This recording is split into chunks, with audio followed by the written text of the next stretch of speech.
La team, on se retrouve pour une nouvelle vidéo pour aider Lina à passer son examen de mécanique 1. Bon, du coup, je vais parler à Lina pendant toute la vidéo, donc si vous vous appelez pas Lina, tant pis pour votre gueule, mais je vais lui parler à elle, mais bon, si, je fais ça aussi pour tout le monde, pour partager à fond. Alors, le problème est le suivant. On a une échelle, ici en vert, qui est posée contre un mur, qui est lisse ici, mais qui est rugueux ici. C'est-à-dire que en bas, là, on va avoir un coefficient de friction mu qui va être égal à 0,5. Et en haut, bah, on n'a pas de coefficient de friction. Donc on a cette échelle verte, sur cette échelle verte, qui est penchée d'un angle alpha de 60 degrés par rapport à l'horizontale, un homme qui est modélisé par ce point rouge là, qui va grimper dessus, en fait, qui va grimper dessus en la montant comme ça. Et donc le but, c'est de savoir quelle distance il peut parcourir sur cette échelle, donc sur l'axe des x, hein, qui est modélisé par là, quelle distance en x il peut parcourir avant que l'échelle se mette à glisser. Donc on va commencer le problème. Évidemment, problème de mécanique, qu'est-ce qu'on fait? On commence par définir le système. Ça, c'est vraiment systématique. Le système, qu'est-ce que c'est? Alors là, on pourrait se dire, ah bah, c'est l'homme, voilà, qu'est-ce qui se passe et tout. Non, là, le système, c'est l'échelle. Pourquoi? Parce qu'on veut savoir quand est-ce que l'échelle se met à bouger. Donc le système, on écrit, c'est l'échelle. Ok. Ensuite, deuxième chose fondamentale pour un problème de mécanique, le bilan des forces.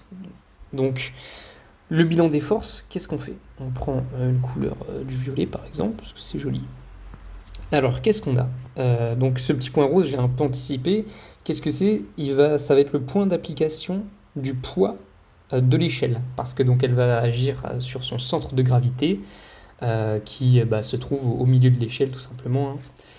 Donc là, on va noter P1. On va aussi avoir le poids de l'homme, qui s'applique sur l'homme, hein, qu'on considère comme ponctuel aussi, qui va s'appeler P2. Et donc, pour des petites ordres de grandeur, voilà, la masse de l'échelle, c'est 10 kg et la masse de l'homme, c'est 70 kg. Ok. Ensuite, qu'est-ce qu'on va voir? On va voir évidemment ici une réaction du sol sur l'échelle, qu'on va appeler R1, et on va avoir une force de frottement. Donc là, la force de frottement, on peut se dire, putain, mais dans quel sens elle va être? Est-ce qu'elle va être comme ça? Est-ce qu'elle va être comme ça? Sauf que il faut juste s'imaginer physiquement, quoi. C'est-à-dire que si on monte sur l'échelle comme ça, eh bien à un moment, l'échelle elle va déraper dans ce sens-là. Vous voyez, elle va pas se rapprocher du mur. Donc si l'échelle dérape dans ce sens-là, c'est-à-dire que la force de frottement elle est dans le sens opposé. Donc la force de frottement, hop, on la note ici, on va la noter FF, force de frottement. Et évidemment, à ne pas oublier, c'est la petite réaction juste ici, qu'on va appeler R2, parce qu'évidemment, l'échelle, elle appuie contre... Enfin, l'échelle, elle appuie contre le mur, donc le mur, il appuie contre l'échelle. Voilà, c'est le deuxième principe de Newton, action-réaction. Donc voilà, bilan des forces, il a été fait. On a donc la réaction 1, la force de frottement, le poids de l'échelle, le poids de l'homme, et la réaction numéro 2. Donc maintenant, à quoi on veut répondre? On veut répondre à la question, c'est la suivante. À partir de quel x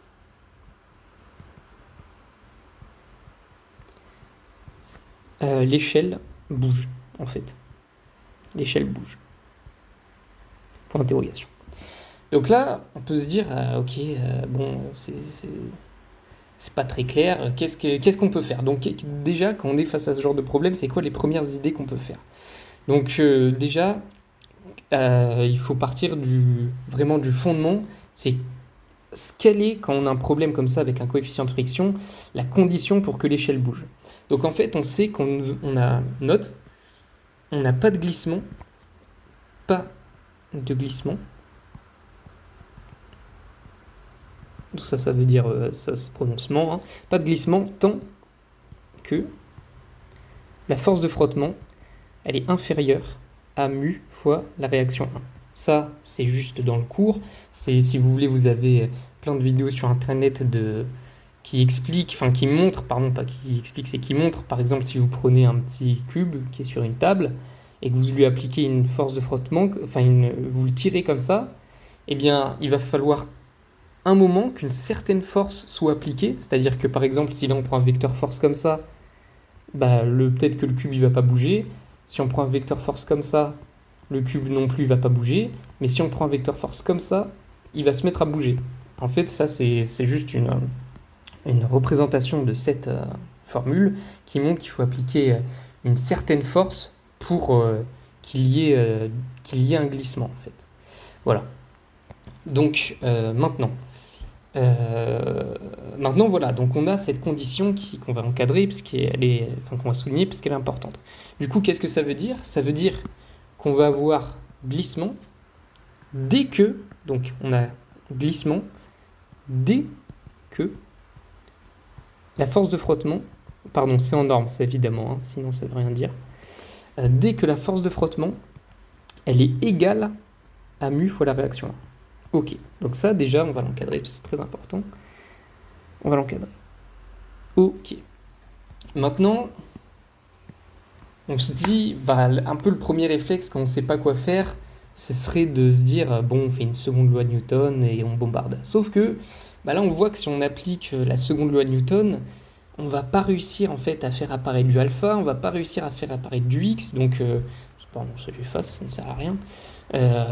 Donc c'est a priori, bien sûr elle va nous servir après, mais c'est pas la meilleure des idées. Mais bon, faisons comme n'importe qui de sensé en fait ferait, donc on va faire une deuxième loi de Newton, parce qu'en vrai c'est toujours bon. Mais en fait quand il y a un problème comme ça, on verra après, mais quand il y a quelque chose, des situations voilà, avec plusieurs points d'application de force comme ça, c'est toujours bon de penser au moment. Mais bon, soyons naïfs, faisons une seconde loi de Newton pour voir si, je ne sais pas, on pourrait par exemple ressortir un x ou quoi. Alors, deuxième loi de Newton, qu'est-ce qu'elle nous dit? Donc que la somme des forces extérieures, c'est égal à la masse fois l'accélération.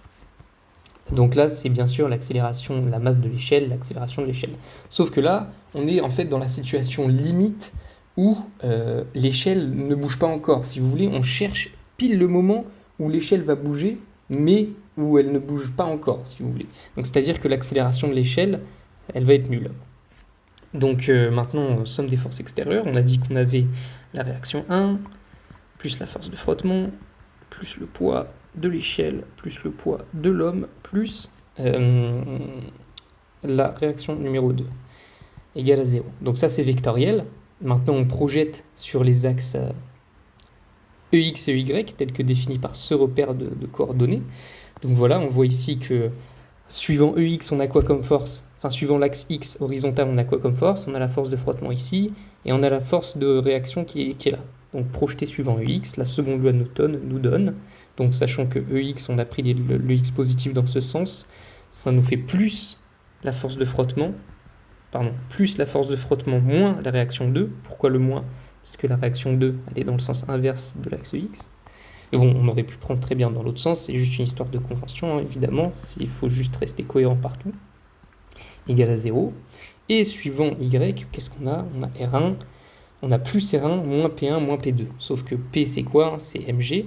Donc on a R1, moins le poids de l'échelle, moins le poids de l'homme, égal à 0. Ok. Donc ça, qu'est-ce que ça nous donne? Pour l'instant, ça nous donne force de frottement égale R2, et réaction 1 égale M plus mg. Ok, super. Sauf que, voilà, nous, on se met dans la condition, on se met voilà, dans la condition que ça va commencer à glisser. Sauf que par quoi elle est modélisée? Elle est modélisée par cette expression-là. Donc ça veut dire qu'en norme, donc on a FF qui est égal à mu R1, donc j'ai enlevé les flèches, hein, c'est juste en norme, qui est égal à mu R1, et ça, qu'est-ce que ça implique? Ça implique que FF qui vaut R2 est égal à mu G M plus M. Pourquoi? Parce que ça, c'est juste l'expression de R1 qui se trouve ici. Voilà. Donc là, on se dit, ok, on a trouvé une expression de R2 parce qu'on avait appliqué la seconde loi de Newton sous les conditions de glissement. Bon, on se dit, on ne sait pas trop à quoi ça sert pour l'instant. C'est pour ça que, en fait, il aurait été plus judicieux de commencer par calculer les moments de cette échelle. Et là, tu peux te dire, mais putain, pourquoi on va calculer les moments là, c'est juste un peu, si vous voulez, de l'intuition. Enfin, non, si tu veux, l'INA, c'est de l'intuition. Il faut que tu fasses plein d'exercices. Et en fait, parce que là, si tu appliques que la seconde loi de Newton, tu vois, tu vas arriver qu'avec pas les données que tu cherches. C'est-à-dire déjà, tu vois que tu n'as pas le alpha, donc ça pue un peu. Tu n'as pas de données pour le x, alors que c'est ce que tu cherches. Donc là, ça pue un peu. Donc ce qu'il faut que tu fasses, tu te dis, bon, je sais pas, est-ce que c'est un problème qui va être intéressant de résoudre en termes énergétiques? Pas vraiment, parce que c'est statique, donc il n'y a rien qui bouge. Tu peux pas trop utiliser enfin, tu peux utiliser le théorème de l'énergie mécanique, mais ça t'amènera pas très loin. Ensuite, je sais pas, tu vas pouvoir te dire, ouais, on va pas pouvoir peut-être calculer, je sais pas, un dl à dt et tout, sauf que bah non, toujours pas, parce que bah c'est un problème qui est statique, du coup, temporellement, ça c'est une situation qui est statique, tu vois. Donc vraiment là, il faut que tu utilises les outils, que tu puisses retirer le maximum d'informations avec les outils simples que tu connais. C'est-à-dire, qu'est-ce que tu connais?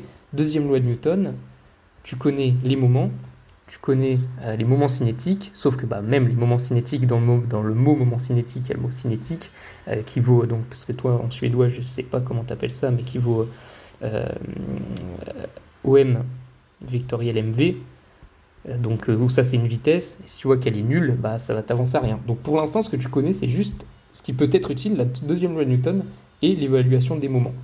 Donc faisons-le. Faisons-le. Donc on a un moment donc, qui va être dû. Donc, calculons, tu pourrais calculer le moment de n'importe où, si tu veux. Tu pourrais, là, on va appeler ça le point O, ça M, P et Q. Et tu pourrais calculer le moment de n'importe quel point, de O, de M, de P, de Q, même d'un point ici. Sauf que tu sais que la formule du moment d'une force, c'est OM, donc où M est le point d'application de la force vectorielle F. Et en fait, on s'aperçoit que si on choisit, dans notre cas, de calculer le moment par rapport au point bah, O, en l'occurrence celui-ci, eh bien c'est cool parce que il y a deux moments qui vont s'annuler, R1 et F. Pourquoi? Parce que ils vont s'appliquer directement au point O. Si tu veux, tu vas voir OO par exemple vectoriel R1 qui va valoir 0, puisque ça c'est le vecteur nul en fait. Donc on va calculer le moment de force par rapport au point O pour pouvoir ne pas calculer le moment de la force de R1 et de la force de frottement. Donc qu'est-ce qu'on a? On a par exemple, donc si tu veux être très rigoureuse, tu peux mettre le moment de force par rapport au point O de la force P1. Donc on met une flèche sur le M parce que c'est un vecteur. Hein. Qu'est-ce que ça vaut? Ça vaut O M. Pourquoi? Parce que P1 il s'applique au point M, qui est le centre de gravité de l'échelle, vectoriel P1. Donc là, OM, qu'est-ce que ça vaut? Qu'est-ce que ça vaut? Ça vaut, si tu veux, on connaît la longueur de l'échelle, qui vaut L. C'est le centre de gravité, donc M est le centre de gravité, donc qui se situe à L sur 2. Ici, tu as un angle alpha. Donc comment tu décomposes OM? Eh bien, tu le décomposes en cette distance-là, plus cette distance-là. Et cette distance-là, qu'est-ce qu'elle vaut pour interrogation? Eh bien, tu sais que le cosinus de alpha, le cosinus alpha, cosinus c'est quoi? C'est adjacent, donc c'est ce qu'on cherche, c'est cette donnée-là, D, sur l'hypoténuse, qui vaut ici bah, L sur 2, puisque ça vaut OM à l'hypoténuse, c'est ça. Donc sur L sur 2. Donc qu'est-ce que ça nous donne? Ça nous donne D est égal à 2, à L sur 2 cos alpha. Voilà. Donc ça, c'est suivant x. Ensuite, suivant y, ça va être pareil, sauf que tu vas te dire que c'est le sinus de alpha. Qu'est-ce qu'il vaut? Il vaut la distance recherchée, qui est celle-ci, qu'on va appeler petit l, comme ça. Donc il vaut L sur toujours l'hypoténuse, qui vaut toujours L sur 2. Donc évidemment, tu fais monter le 2 ici, et ça te donne L est égal à L sur 2 sinus alpha. Ok? Donc, voilà, c'était les petites bases. On reprend tout bien. Si tu veux une vidéo plus poussée sur ça, tu me dis. Donc, OM, qu'est-ce que c'est? C'est, on vient de le dire, voilà, c'est L sur 2, L sur 2 cos alpha, suivant la direction EX, hein. Ça, c'est le L sur 2 cos alpha, il est suivant cette direction, puisque comme je t'ai dit, on décompose le OM, ça c'est OM, on le décompose en ça plus ça. Donc, c'est L sur 2 cos alpha EX plus L sur 2 sin alpha EY. Hop. Vectoriel, P1, qu'est-ce que ça vaut? Ça vaut MG suivant moins EY. Attention, le moins est important, parce que là, on va, la force du poids est dirigée comme ceci. Ok. Donc, qu'est-ce que ça nous donne, ça? Ça nous donne L sur 2, donc EX vectoriel EY, ça nous donne EZ. Pourquoi? Donc, tu sais, c'est un système de coordonnées comme ça, EX, EY, EZ. Si tu fais lui vectoriel lui, ça va te donner lui. Si tu fais lui vectoriel lui, ça va te donner lui. Et si tu fais lui vectoriel lui, ça va te donner lui. Tu vois, c'est cyclique en fait. Si tu as un x vectoriel y, ça donne un z. Si tu as un y vectoriel z, ça donne un x. Et si tu as un z vectoriel x, ça donne un z. Et si c'est dans des sens opposés, eh bien il y a un signe moins qui sort, mais on va voir ça de suite. Donc, là, le produit vectoriel, c'est tout simple, c'est-à-dire que ça va juste être le produit vectoriel entre EX et EY. Ce qu'il y a devant, c'est des scalaires, hein, c'est juste des facteurs multiplicatifs. Donc ça va nous donner L sur 2 mg cos alpha. Donc EX vectoriel EY, comme j'ai dit, ça fait EZ, mais attention, il y a le moins ici, donc on va avoir un moins EZ. Donc je mets le moins devant, EZ. Ensuite, tu te dis, ah mince, tu m'as pas parlé de comment on fait EY vectoriel EY. Sauf qu'en fait, quand tu as deux vecteurs qui sont collinéaires, c'est-à-dire qui pointent qui sont sur la même ligne de direction, si tu veux, qui sont parallèles, eh bien, leur produit vectoriel est nul. Sauf que EY, c'est un vecteur directeur, vectoriel EY, c'est le même, ils sont parallèles, ils sont collinéaires, eh bien leur produit vectoriel va être nul. Du coup, cette composante-là, le produit vectoriel de ces deux-là te donne 0. Ok. Donc on a calculé le moment pour P1. Pour P2, ça va être exactement la même chose. Si tu veux, je te laisse le refaire. Bah donc, on va le faire parce que ok, c'est pas exactement la même chose, j'ai menti, je suis un menteur. Donc OP, là on a P, là on a O, et bah donc on décompose, comme je t'ai dit comme tout à l'heure, en ça plus ça. Et là tu te dis, ah mais merde, putain, comment je vais faire je connais pas du tout où est P, c'est super galère pour connaître ces distances. Bah non, ces distances elle est donnée par l'énoncé, c'est X. Là tu te dis, putain, génial, j'ai réussi à faire apparaître un X, ça sent bon cette histoire, tu vois. Donc, OP vectoriel P2, c'est égal à, donc, OP, qu'est-ce que ça vaut? Ça vaut X dans la direction EX, plus, et là tu peux te dire, ok, putain, encore hyper galère, comment je vais connaître cette distance, quoi? Comment je vais connaître le Y, la distance suivant Y, il n'y a rien qui me permet de le savoir. Et sauf que, soyons un peu malins vis-à-vis de ce qu'on vient de voir. On va appeler cette distance par exemple petit d, ok. Plus petit d suivant Y. Là tu t'affoles, tu te dis putain de merde, je connais pas d, comment je vais faire? Pas de panique. Pas de panique. Pourquoi? Parce que comme on vient de le voir, d il est suivant EY. Et sauf que le poids il est suivant quoi? Il est suivant moins EY. Ils sont collinéaires. Donc qu'est-ce que ça va faire? Eh bien la participation de ce facteur au produit vectoriel, elle va être nulle. Du coup, qu'est-ce qui se passe? Tu te retrouves avec un seulement moins mgx suivant EZ. Pourquoi? Parce que donc tu fais x fois mg, donc ça fait mgx. Ex vectoriel y qui vaut EZ, et on n'oublie pas le moins, qui vaut moins. Voilà. Tout va bien. Donc voilà, ça c'est il faut pas paniquer quand tu connais pas quelque chose. À tout moment, en fait, ça se simplifie dans le calcul. Ok. Maintenant, il faut pas oublier de calculer le moment de la force de R2. Ok.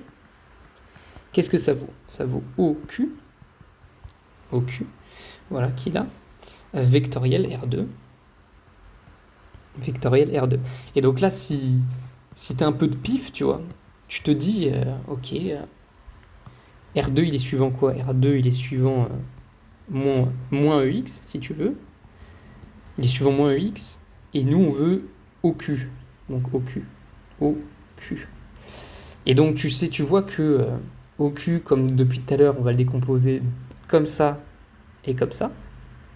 Sauf que là, tu peux te dire, putain, mais ça fait 2 fois que je me fais chier à calculer au final, je sais pas, une composante L ou bien L qui vient être simplifiée. Et si je regardais un peu la situation, et en fait, tu remarques que, bien, dans le cas de R2, qui est suivant EX, tu n'as pas besoin de calculer la composante horizontale de OQ, puisqu'il va venir se simplifier dans le produit vectoriel. Pardon, j'ai envie de roter. Pourquoi? Faisons-le explicitement pour bien te mettre les idées au clair. Mais OQ, qu'est-ce que ça va être? Ça va être L, donc ça c'est une petite distance L. L, ça c'est une distance D. Ça va être LEX plus DEY vectoriel. R2 qui vaut R2 suivant moins EX. Et bien tu vois directement EX, hop là, ça va se barrer. Ok. Donc qu'est-ce qu'il reste? Il reste le D. Le D, on a ici l'angle alpha. Et bien comme tout à l'heure, si tu veux, je te laisse le faire, mais tu vas voir que D, ça va être égal à L sinus alpha. Ok, si tu comprends pas pourquoi, tu me demandes et je te le ferai explicitement. Ok. Où L, évidemment, c'est la longueur de l'échelle. Donc maintenant, comme on a vu qu'il n'y avait que la composante suivant EY qui comptait, eh bien, on va dire que OQ, ça va être une composante dont on s'en branle. On va faire une bite excellente suivant EX, plus L sinus alpha suivant EY, vectoriel, R2 suivant moins EX. Donc là, la bite elle se casse. Il reste quoi? Il reste EY vectoriel EX. Donc comme on l'a vu tout à l'heure, ça va nous faire un moins EZ. Et du coup, ça nous fait du R2 L sinus alpha EZ. Et là, bon, j'ai un peu préparé le truc, mais on se dit, putain, quelle magie! On a un R2 ici et on l'a calculé juste là. Ce serait pas excellent, tu vois. Et donc là, le problème est presque terminé, mais là, tu vois, physiquement, il faut se dire, ok, on a fait une seconde loi de Newton, on a fait des moments, on a calculé tout ça, mais pourquoi on a fait tout ça? Eh bien, en fait, comme je l'ai dit tout à l'heure, là, on est dans une situation limite où on va casser l'équilibre, mais on n'y est pas, mais on y est toujours, tu vois. Et sauf que tu sais que l'équilibre se casse, en fait, si tu as un moment non nul dans un système, eh bien, ce système va se mettre à tourner autour de là où tu as calculé le moment non nul. Et donc là, c'est simple, il faut juste trouver la condition sur laquelle le moment ne devient plus nul. Donc par exemple, on veut savoir quand est-ce que R2L sinus alpha, donc le moment total, je parle, donc suivant qu'on a projeté suivant, si tu veux, là c'est suivant EZ, c'est suivant EZ et c'est suivant EZ, donc on projette tout suivant EZ, donc si tu veux le moment total suivant Z, donc pas vectoriel puisqu'on a projeté, c'est R2L sinus alpha moins MGX moins L sur 2 MG cos alpha. Ok. Donc ça c'est le moment total suivant Z et on veut savoir quand est-ce qu'il est différent de 0. Par exemple en fait là ça c'est ce qui est un petit peu si tu veux tricky pour utiliser une expression d'anglais de con. C'est que faut juste pour savoir si on met en fait on veut trouver quand est-ce que ça c'est soit supérieur à 0 ou inférieur à 0. Donc là il faut savoir quel signe mettre si tu veux. Mais en vrai si tu as un peu de jugeote, tu te dis que ok, mettons que tu réfléchis pas du tout, tu dis ok, je veux que ce soit positif. Eh bien, ça veut dire que tu vas amener ton x de l'autre côté et tu vas avoir une borne supérieure. Tu vas avoir une borne supérieure pour ton x. Ça veut dire que si tu de 0 à cette borne supérieure, ton échelle elle va tomber. Sauf que non, c'est complètement débile, tu vois. C'est-à-dire que c'est à partir d'une certaine distance que ton échelle va tomber. Donc si tu veux, C'est pour ça que là, on va chercher quand est-ce que le moment suivant z total est suivant 0. Et sinon, tu peux réfléchir vectoriellement que l'échelle, elle va tourner, entre guillemets, hein, dans ce sens-là. Et c'est pour ça qu'il faut que ce soit négatif. Ça, c'est un petit peu, j'avoue, c'est un peu tricky, mais sinon, tu fais ton calcul de con en mettant que c'est supérieur à 0. Tu vois que tu trouves une borne supérieure, ça n'a pas de sens, tu le mets inférieur à 0, c'est bon. Ok. Donc maintenant, il faut résoudre ça. Eh bien, on résout tout simplement, on fait passer le x de l'autre côté. Le R2, on le remplace par ce qu'on a trouvé ici. Donc ça nous fait du mu g m plus m L sinus alpha, moins L sur 2 mg cos alpha, inférieur à mgx. On simplifie par mg, par grand mg, donc ça nous fait du mu m plus m L sinus alpha, sur grand M, parce que les g ils vont se simplifier là. Bah, si tu veux, on fait ça, hein, il se simplifie. Moins L m sur 2m cos alpha x. Cos alpha plus petit que x. Ok. Donc là, voilà. Tu as ton résultat. Bon. Avant de l'encadrer, qu'est-ce qu'il faut que tu fasses? Il faut, très important, que tu vérifies l'homogénéité de la formule. Qu'est-ce que ça veut dire? Ça veut dire que tu t'assures que tu compares des mètres ici avec des mètres ici, tu vois, et pas que ce soit des kilogrammes ou une accélération, je ne sais pas ce qui peut arriver si tu as fait une erreur de calcul, que tu as oublié un moment un L, un M ou je ne sais quoi. Donc faisons-le. Si tu veux le mu, c'est un nombre sans dimension, pas de problème, pas de dimension. Le m plus m, c'est une masse, sauf qu'elle va venir se faire simplifier par la masse du dessous. Ok, donc ça c'est sans dimension, et il te reste un sinus alpha qui est sans dimension, et un L. L qui est une distance qui est les 5 mètres de l'échelle. Ok, ça c'est top, c'est bien une distance. Ici tu fais la même chose, tu as un m en haut, un m en bas, ensuite que des facteurs numériques. Donc là, tu as bien juste le L qui correspond à une distance. Donc là, c'est génial. Déjà, tu as un résultat qui est cohérent puisque ta formule est homogène. Maintenant, calculons. Donc, avec les facteurs numériques de l'énoncé, ça te donne 0,5 fois donc 70 kg plus 10 kg. Là, ça va, tu n'as rien à convertir. Ils ont tout donné dans ce qu'il faut. Fois 5.